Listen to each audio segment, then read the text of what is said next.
And then last but not least, I had to order the book copy itself. That was a little pricey. I'm used to now paying like $2, $3 per print for books. I've published, praise God, 59 books at this point. But this was one of the first novels that I wrote. And I didn't want to go through the process of reformatting the interior for, I think it's A5.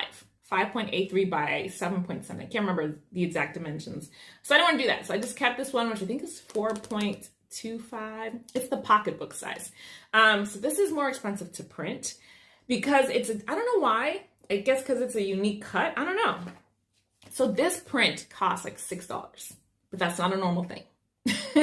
just publish your book A5 or 6x9, which is more traditional size for fiction books or even nonfiction books too. But if you do want to do the size, because when I was a kid, I used to read like V.C. Andrews and stuff, and this was the size of her books, and that's why I wanted this size. But it's more expensive, and there's no reason to spend that money. So that did cost. This print was like $6 and something cents, $6 and change. So that means the total cost of writing, self-publishing, designing this book was about $67, I'll round up. If I hadn't used Adobe Photoshop, it would have been $7. Take what you want from that. But it doesn't have to cost you a lot of money. It really doesn't have to cost you a lot of money. The most important part about the book publishing process, or self-publishing process, I should say, is making sure you're writing a book that is a solution to somebody's problem.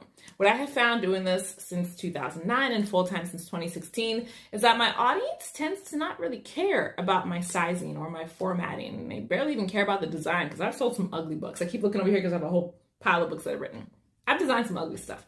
And they'll still purchase because my books are a solution to a problem. That's really the most important part of all this. So if you want to learn how to do that, watch my free 3-day Start Your Book Business Challenge by going to christianbusinesstoolkit.com on day 1.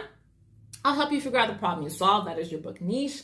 Because again, people are really just looking for solutions to their problem. So position your book as a solution to a problem. And now you don't really have to spend so much money getting your book done.